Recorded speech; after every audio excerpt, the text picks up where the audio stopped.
Morning. Mayor's update from the February 13th meeting.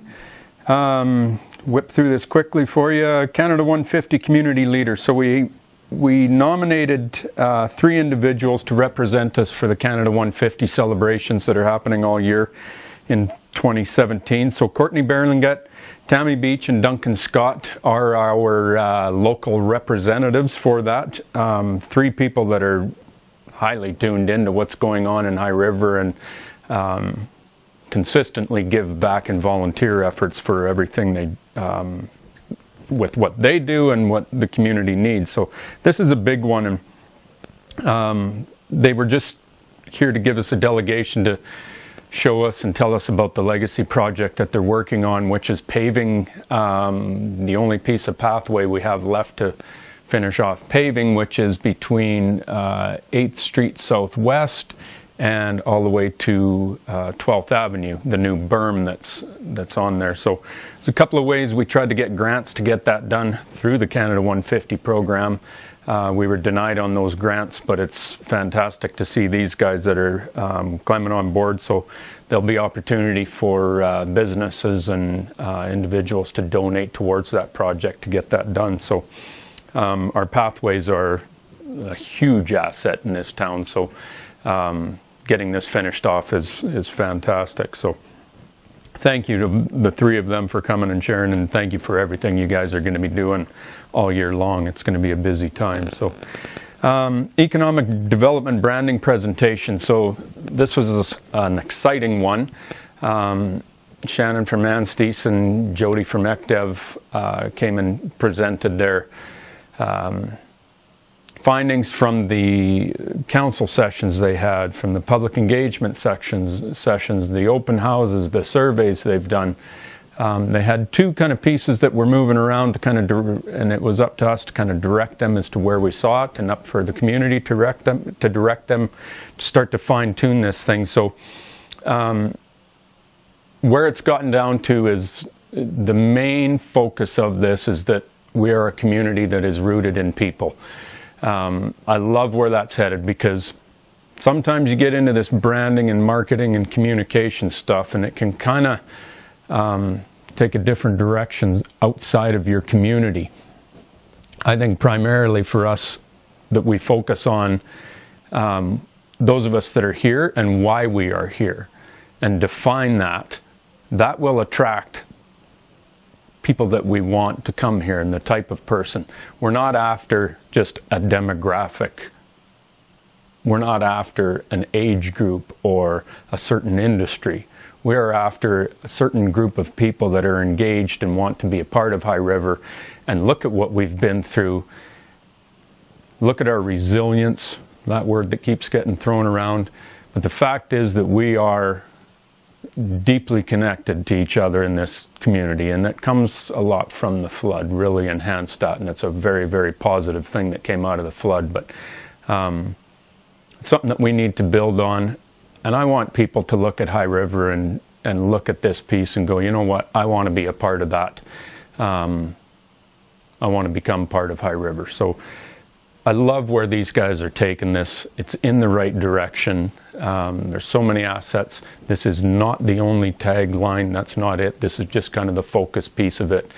And I truly believe that everything that everybody does, if you start to focus on people first, everything else falls into place quite easily. So excellent work that Jody is doing in hiring Anstey's and Shannon and Megan that have worked tirelessly for us to get this thing in the right direction is very, very much appreciated. So thank you.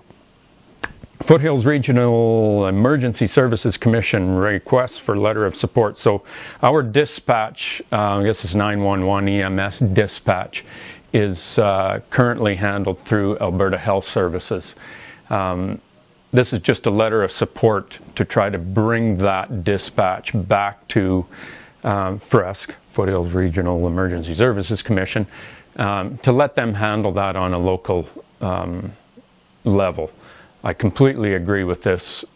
I am critical of Alberta Health Services, how they've taken a lot of our local authority away. This happened 10, 20 years ago. And there's a lot of negatives that have come to it, but we need to bring this stuff back to our local level. We know what's going on in our area. Much easier for us to do it. So this was just a letter of support to continue pushing them.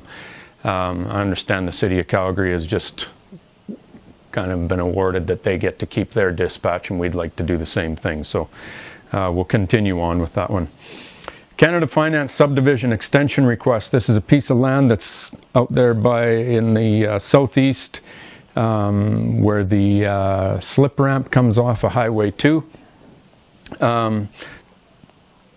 They're developing this, but there's a few moving pieces. They just asked for an extension. One piece that they mentioned, you can see it in the minutes and everything else, but they talked about our planning process, and they need this extension because it's just our planning and our development process is too onerous. Whenever I hear that from people like this, it's just nothing but red flags for me. Pink Shirt Day. You don't get to say those kinds of things to try to influence and persuade us into doing things your way. What that means is we didn't just bow to them and do whatever they asked to do. That's not the role of our development process. That's not the role of our planning department. That's not the role of any councillor or the mayor to be pushed around like that. So we have a process in this town. People are more than welcome to come in and develop. Our arms are wide open. But there is a process to it, because every time you develop any section of land in High River, it affects the whole town. With roadways, with infrastructure, all these pieces are connected. Yes, you've got your little chunk with your little project on it, but you have to understand how much that affects everything else. So is the process onerous? Well, that's up to the beholder to define that. But what I know and what I've experienced through our process is that when we've left that process, we're left with a mess to clean up sometimes later, and it's usually you that's paying for it. So we're open to it, but there's a process to protect everybody in this town from undue financial hardships that end up on taxpayers' laps. So we'll work through this. We granted the extension, and we're all for figuring out how to make this happen for these guys, but we're in this together, and it's not just a one-way street. So we'll continue on with that. Strategic plan update. So this is the old strategic plan that we started in 2014, I guess we started it. This one goes 2015 to 2017, but first off, a people first community that I already spoke about. A big piece, target piece for that is the recreation complex sustainability review, which is for the Bob Snodgrass Recreation Complex. Involves the pool, the curling rink, the small ice, the large ice, the field house. Involves the whole thing as to how that whole building looks going into the future, and doing a proper report on that, because we've got some serious things that need to happen, but we need the info so that we're spending money in the right places and doing the right thing. So that's happening. Safety and security. Number one piece is finishing flood mitigation. The two that I spoke about in the newspaper yesterday with Paul was the southwest berm, critical piece. There's no option not to do it. We're just going to find a way to get that thing done. We are still in negotiations with the landowner to figure out the best alignment and the best way to get this thing done. The other piece is the Center Street Bridge, and I work closely with MLA Wayne Anderson to continue to pound the table up in Edmonton to get us some infrastructure money so that we can replace that bridge and finish that piece off. That is part of our mitigation strategy. So that's two big ones. We've got an Eagle View dike that's going to get done. There's also one on 5th Street that's going to get done as well. Smaller projects, but equally as important. Sustainable economic growth. increase downtown vitality. This is a piece that I've spoke about a number of times. Since my last video, we got 3 new businesses open, and so downtown vitality is very, very good. You know, one business that I didn't mention the last time that I need to is Rethink Media, that's in the old BMO building. Big outfit that loves being downtown. They chose High River specifically because of downtown and where they see that going. We also have the new high-end consignment clothing store that Nancy Russo has opened. I'm sorry, I can't remember the name of it right now. Beside Wayne Anderson's office. The White Bull clothing, the shop that's going into Old Mel's Music, that's Laura Radmore's business. So there's a ton happening downtown, and this is just a thing that we knew was going to take some time to get some momentum, but it's here and the flywheel's spinning now, so it's awesome to watch that. But the economic growth piece, that's where our branding and all that I spoke about before comes into play, so lots going on. Financial strength, this is our asset management program that defines all of our assets.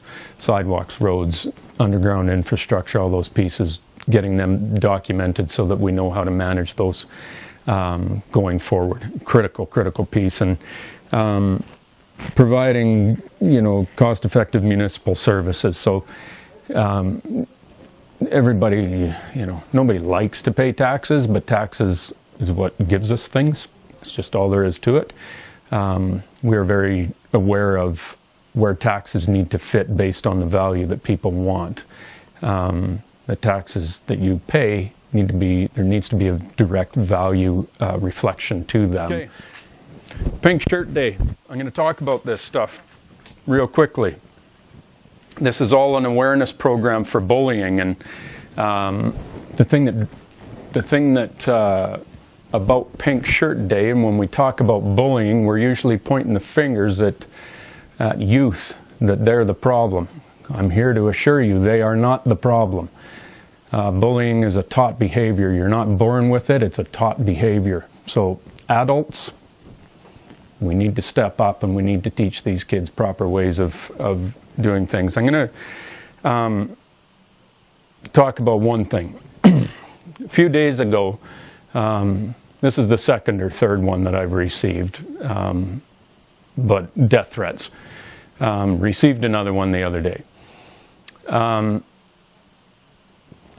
I get it, when we were back in the flood time and emotions were high and everything, and when you're a government official, sometimes these things can happen and people speak out in this manner.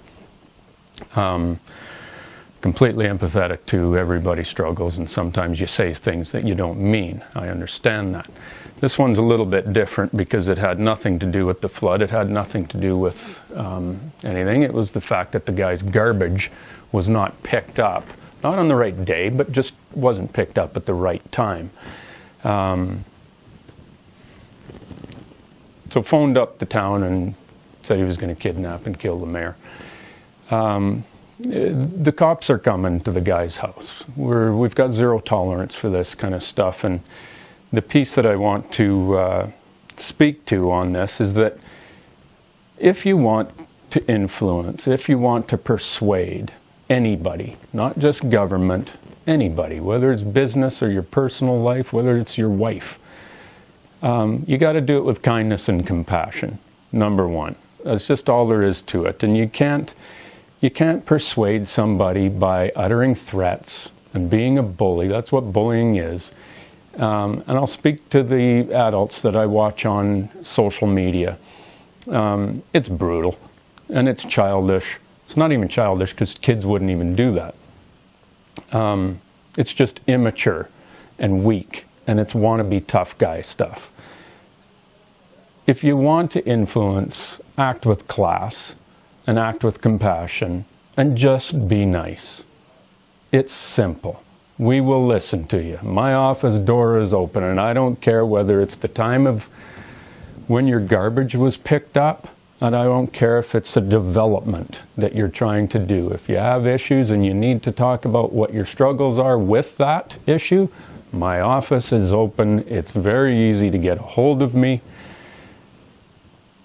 But if you do the other stuff, I am not interested in your feedback, and neither is anybody else in this office. So that's just the rules to it. So what we need to do is start leading by example. We're showing our kids how you do this stuff properly.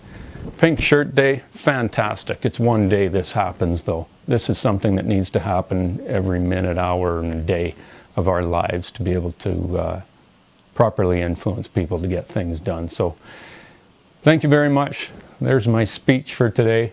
Talk to you later. Bye-bye.